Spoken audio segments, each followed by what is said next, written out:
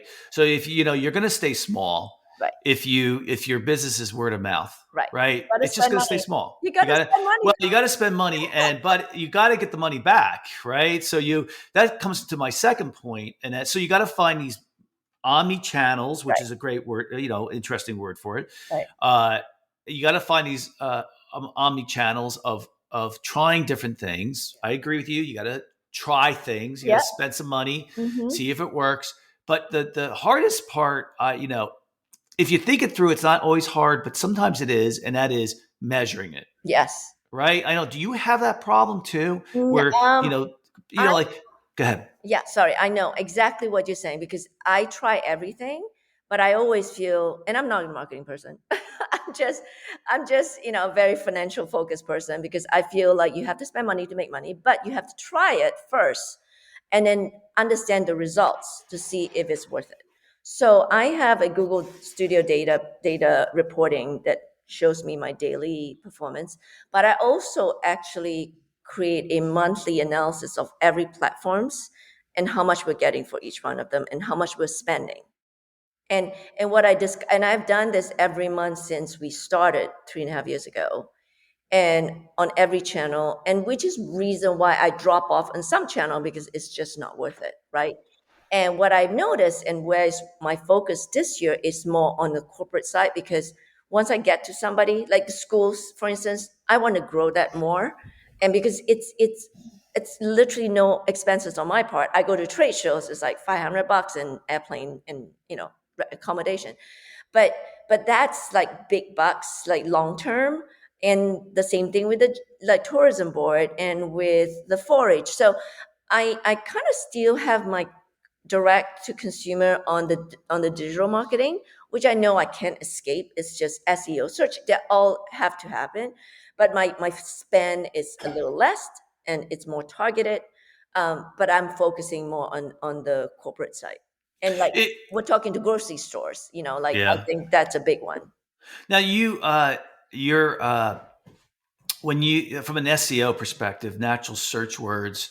Are there certain words that you definitely target that you think converts really well? Yeah, but they're expensive. Yeah. Like kids cooking kit. It's Oh, one, right? is that really typed in that much? Yeah, Really? yeah, Wow. and they're expensive, and so there are a few things. Like holidays always big for us, so we're like great gifts, like educational gifts or whatever. So it gets some words just got expensive, Yeah. but Yeah. you Well, have to do that, that's pay for search. I was talking right? about SEO, which is natural Oh, searches. yeah, natural search, But but if it's expensive, then it's going to be hard from an SEO perspective as well, right? Um, so you've been doing this for 2.5 years now, 3.5. 3.5 years. Are you venture back? Angel funded back? No, One angel. one So angel. one angel. So basically self-funded by me. I did have a group of friends and family rounds, which Yeah, is now converted to equity, but I have one angel that is he came from the travel industry, which is how I got to the contact of all the travel bureaus. That's his background. yeah. So is the business profitable enough so that you can start paying yourself and making money and saying this is going to work? So not profitable yet. I am paying myself in a different style. I was about to go fundraising this year, but with the inflation and everything, I'm just taking a pause and just managing it first. We're growing fast, but the reason why it was not profitable last year was because we were building our inventory. We Yeah, have, if you take out all that and put it into balance sheet, I mean, we're still cash accounting. If we put it on balance sheet, we are profitable. yeah, But I was building up, which frankly was a good thing.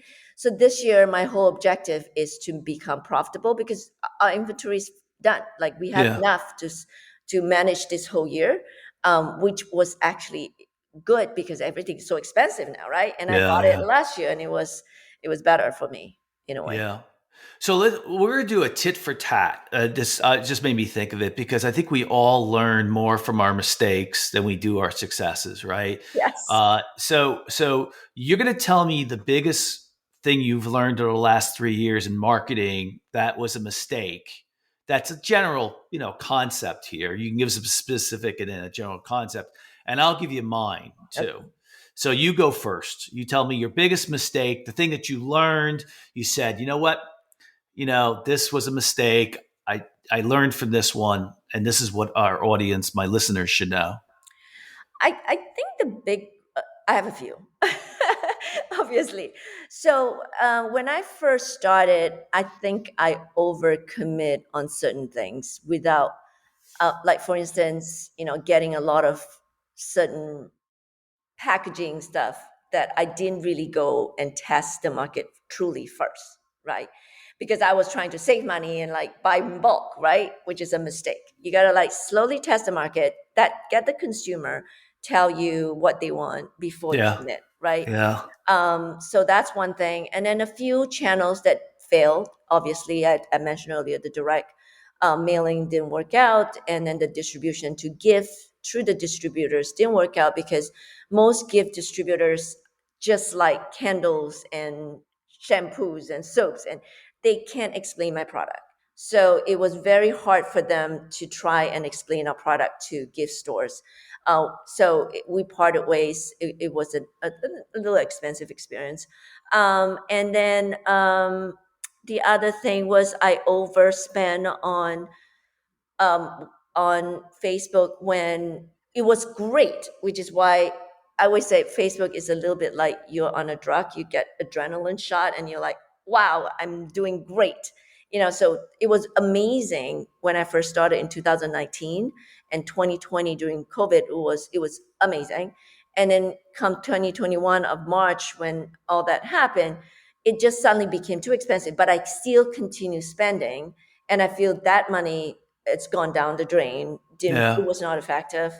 I wish I realized that earlier, but I have a digital marketer. Again, that's another mistake. What I learned is a lot of the marketers are very siloed. They're very good at Facebook. They're very good at Google. They're very good at email marketing. But there's no one person that is very good at everything. So yeah, I ended up hiring a digital marketer that is only, I would say, focusing on Facebook. And so he was very encouraging. I'm like, just go it, just do it. It'll be fine. I spent too much on that, which to me was the big mistake. So now I have a new team now. My new person, it's all inclusive. It's a strategist. She's in charge of Google. She's in charge of everything, and she looks at it holistically, which is what you need as a digital marketer. It's hard to find. yeah. It's funny you should say that on the silos. I just put two jobs up for a freelancer, and I did that. I siloed it out. One is a backlinking expert for Google for backlinks, and then the other one is this one's easier, but a press release person. I had somebody that I was working with that kind of fell off the face of the earth, so I'm using Odesk to try to find somebody. But I'm starting to silo because I have my SEO company I work with, but you know the so that was so I'll give you my two. Speaking of SEO, um, I'll say the less important one first, but I I've been working with SEO consultants for 10, 15 years. And I kind of always said, um, they're the experts. Just do it, and we'll do what you say, right? And then what happened was, I went through four different consultants in 15 years or companies in 15 years. And at the amount of money that we're willing to spend on SEO, you don't get really great companies. They want, at least 10,000, 15,000 a month. And we're kind of more in the 5,000 or less range for SEO, not paid for search. This is natural searches used for strategies and doing that stuff. And so we went through our fourth company. Uh, not always our fault. It wasn't like, we fired them. Sometimes they close or whatever, or they change. And then during COVID, I said, you know what? I'm going to use this time wisely and really learn about the technical aspect of SEO. And what I really learned was how important link building was to SEO results. And that all the SEO companies that I worked with didn't want to do link building, which is 25% of the results that you get, because it's so hard. They want to do everything else, but they don't want to do the link building. And yet it affects a huge amount of your business, of your natural searches. So number one it's I'm torn between it, because when you're running a small business, I always say it's better to work. You should work on your business, not in your business. But I would actually say in this case, me getting really deep into the subject matter really has helped our SEO greatly improve, which is our number one lead generation source. The second one, and this does fit into it, this is a bigger picture, is I'm not a detailed guy. I'm just not. It's not my skill set. So I find that if I did get more in depth on things, the results would be much better. Instead of me doing lots of different marketing programs, if it would be much better if I dove deeper into the marketing programs and really, really get down to the nuts and bolts. And some would say, I'm not just someone said, people have said I am an SEO expert from a layman's perspective. So maybe I've done a little bit better job there, but I would say is, getting more analytical, more detailed oriented, more in depth, about the marketing channels. I think not only would it worked better, it would have saved me a lot more money. Because, when it comes to SEM, paid for search with Google, you really can run up a bill. Yeah. Right. And of course, you got to really measure this stuff, which I try really hard to do. So that's my kind of lesson that I've seen. It's a problem because and lately what I'm now doing is I'm now bringing on individual experts who are siloed in one particular area, like you said, and trying to get them to stay focused on what they're really, really good at, so that I don't have to get into the weeds. Yeah, I absolutely agree with you. In fact, so your explanation of you need to know what's going on is Yes. what I realized on my sales and marketing. So I have been, building this business and building up the operational, and then I get a really good head of operations now. So she is handling all the operations, which free me up. And so one other mistake that I did before for last 3.5 years is have a part-time sales and marketing person, right? And it's because I don't enjoy doing it. I don't know how to do it. And we have all these channels. And so I was like trying to find this person that can, and I can't afford a full-time person, right? We're a startup. So what I realized late last year was it's not effective. I have no idea what this person is doing, right? And I feel like she should be doing more, but she's not. So last year we ended the relationship because she actually wants to do something else anyway. Her heart is not into this. So I decided that I'm going to fully own sales and marketing. And guess what? That suddenly everything opened up. Like, things that I asked her to do and she seems to feel like it's impossible. It's possible. Same thing as the SEO, same thing as the digital marketing. I'm now Yeah. very involved and I want to see what it is. I'm like, tell me, explain, like, teach me so I can learn what you're doing so that I can then understand if you're doing it right or wrong. It's hard. It really needs to free you up of something else. It's really hard. That's the hardest part is, that when you're running a small, like I've said, I've had several companies, right? And, most of those companies, I did a good job of never breaking this rule. And that is I worked on the business and not in it. Right. right? Right. With Financing Solutions, the one of the companies I have now, I break every rule that's there. Like I work really, really in the business, and trying to, when you're going to working in the business, it's just you don't have the time to get really in depth on a lot of things, or it's like you're doing everything. It's a really unique. Financing Solutions is a very unique business because my business partner and I are loaning out our own money. So we are providing lines of credit to hundreds of businesses and throughout the United States, and you can't exactly outsource that type of stuff. So yeah, it's the good and the bad about this business, right? I mean, clients like it that they're dealing with the owners, because when you go to a bank, you don't talk to the owner of the bank, right? Right. So that, and so there's some real key advantages. But so let me ask you a question. I was looking up the keywords that people type in for omni marketing, and there was something, and I didn't look at it. Omni marketing software. Again, I think it's marketing gimmicks. It's just gimmicks, huh? It's just gimmicks. Okay. I get so many marketing ads, and and I do believe there are things that technology can do well.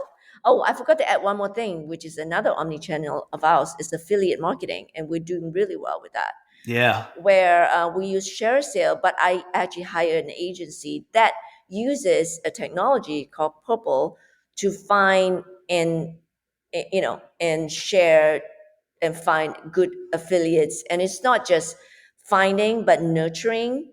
And like most bloggers and most magazines now will not work with you unless you have an affiliate program. And we get really good returns from those. Yeah, we have an affiliate. Well, let me say we have affiliated marketing. We tried it.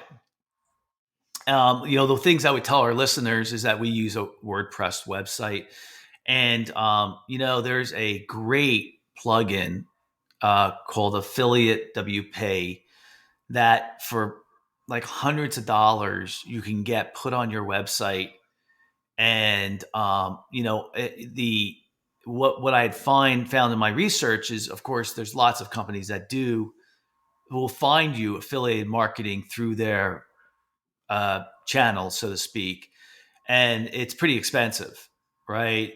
And so I wanted to test it, just like you're saying, test something out before you go out. Mhm. And I said, let me test it first. Let me get the capability. The nice thing about the WordPress affiliated marketing thing is it gives the people the ability to register to become an affiliated marketing company, and it gives them a unique URL. It gives them tracking mechanisms. So it was very inexpensive for me to test, and it was great.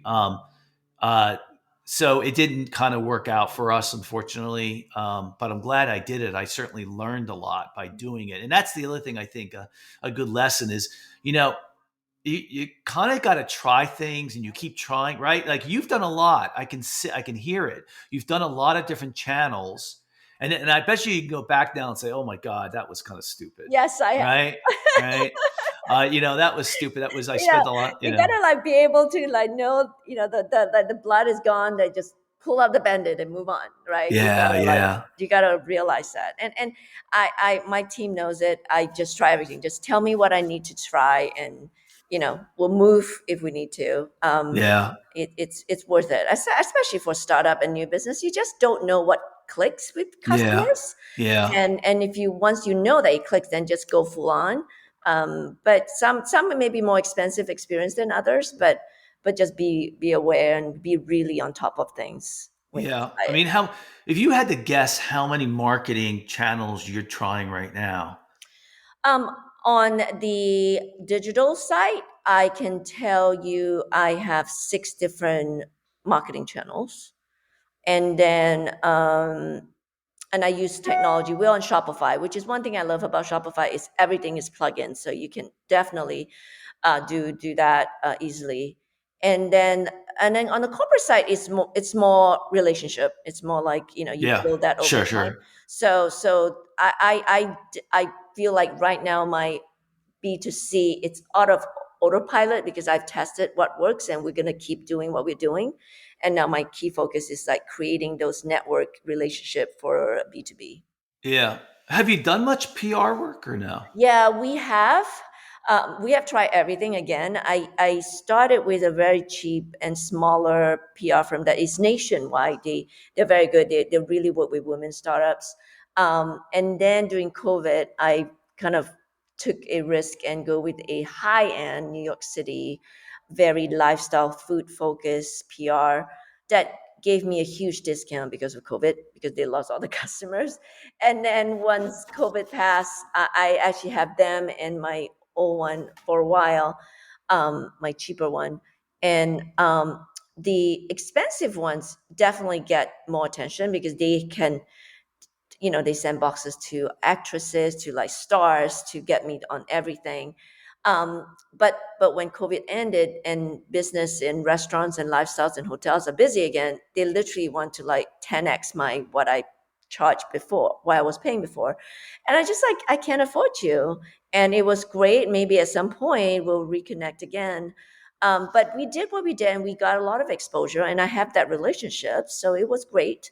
And then now I went back to my old one and they are like family to me. They are really team. They know me very well. They still do, decent. I'm not like complaining in that, they got me where I want at this point. Yeah. Sorry. It's too bad that the gifting stores didn't work for you. Is that what you said? It's called the gift, right? Gifting Yeah, store. the gift distributors where they work with all the Yeah. smaller gift Yeah. stores. I thought it would work. I thought so too. I Yeah. know, but It's a nice idea. yeah, one thing I noticed with Eat2explore, which is why we kind of have to tweak it, it's very much easier understanding us from an online perspective and the physical stores, and which is what we're trying to work with the grocery right now to distribute on grocery stores. And it's hard to catch the attention. So like, how do you see our box and understand what's inside and the value of it, right? So what we are doing, and now that COVID, frankly, help people with QR code. Like when you see a QR code, you're like, oh, what is this, right? So now we can actually Yeah, explain. but menus I think have introduced that into people online. Yes, Yeah, when you go to store, you know what a QR code I is now. know. So therefore, now it's easier for us. We can put it on the box in the display unit. Oh, learn more QR code does, right? And then they can open up and see the shopping list. They can see what's in it, what they are gaining out of it. So now we're reintroducing it, and we're talking to, and in grocery stores you kind of have to talk to a distributor. Turns out my friend actually, from an old friend that I used to work with at JP Morgan, took over family business, and that's his business. So we're talking to him to have. Yeah. Um, so Yeah, I'm very creative and so I could always come up with new ideas to market, but I've kind of over the last couple of years stopped doing that. I've kind of just I said, you know what? I'm just going to double and triple down on what works. right, And for us, SEO is really what works. Our cost of acquisition is really low. okay, Our results are really good. I just unfortunately don't get a huge bang. Like I don't get these huge increases of great results. It's like incremental. It just keeps going up, but mm-hmm. slowly. And I want that. Yeah. And so I am still doubling and tripling down. So that's where I spend all my time right now, and I continue. So that is one that I keep diving into. But the thing with SEO is every single time you think you're diving into it, it gets deeper and deeper and Yeah, deeper. yes, It's just a lot to yeah, it. yes. And we actually, one of the things that I invested is we have a lot of good blogs as well about each country to learn more. And then of course, my blog writer, it's every word is a new SEO. So it's like we have I almost actually, which is what Lindsay is doing, is cleaning out our SEOs. We have Yes. too many out there, Yeah. and Google get confused. So Yes. so Google needs to know some more consolidated one instead of like Yeah. what is a panda? How's the panda? But it's about China. And yet, Yeah. then they're like associated with you, like random SEO. Yeah. So that's one of the things that we are doing right Yeah. now. We Cleaning up our SEO. I'm just working on that right now. Just, we have 1,400 articles on our website. Wow. And so, we were between, maybe we were writing between 10 and 15 blogs a month. And so the idea was content, right? Right. And what I agree with you. Like what we're now doing is I just had a meeting before this call about it. And we're just going to, this is where the link building comes into play, because you can put up all of those articles, but if you're not on the first page, Yep. it really doesn't get found that much. No, I know. So we are like, all right, we're going to really optimize. The articles we're going to write are going to be really in depth. They're going to be really optimized with great keywords and great writing. And we're going to make sure that we really promote that article and get backlinks to it and just really work it, instead of writing lots and lots of articles. I mean, those articles, there's just another written that cost a lot of money. Yeah, So, it's true. That's what we're analyzing too. It's like, how can we, not add more, but utilize what we have effectively. Yeah. Agreed. So good. All right. Well, good. I'm glad I learned something new. I hope for our listeners do. It was a good conversation, especially if you're not even if you are a marketing person. I think you learned a lot today. If you're not a marketing person, and you learned you got to be a marketing person. I want to really thank Rowena Scherer from Eat2explore. That's Eat with a 2 and Explore, for coming on today's podcast. If you like today's podcast, please feel free to share it with a friend, and also subscribe on your favorite podcasting app. And please also give us a review if you liked today's podcast or any of the other podcasts. It really helps us get the word out. The Entrepreneur MBA podcast has become very popular, and it's those reviews that really help us get the word out. And of course, if you're looking for a business line of credit for your organization, please call us at 862-207-4118, or visit our website at fscreditline.com. That's FS as in Financing Solutions, creditline.com. Rowena, if anyone wants to get in touch with you, how would they go about doing that? The best way is just very easy. Contact at eat2explore.com on an email. And Great. Check us out at eat2explore.com. Yep. Yeah. And we really appreciate you coming on, and everybody else for listening. So today's just a summary and an important suggestion. That's something that I got out of today is you should be really looking at multiple channels to grow your business. You should be measuring everything. You should be trying it out a little bit at a time before you plow a lot of money into it. And this is the key. If you're going to grow your business past something that's, $3-5 million, you better have your marketing down, because if you don't have that, you're just not going to get above that. The objective of this podcast, of course, is to help you get over 10 million. There's not a company out there over 10 million that doesn't have their marketing down. So it's just a good thing to remember. So everybody, really have a fantastic day. Keep working, keep getting better, and keep working on your business. Have a great day.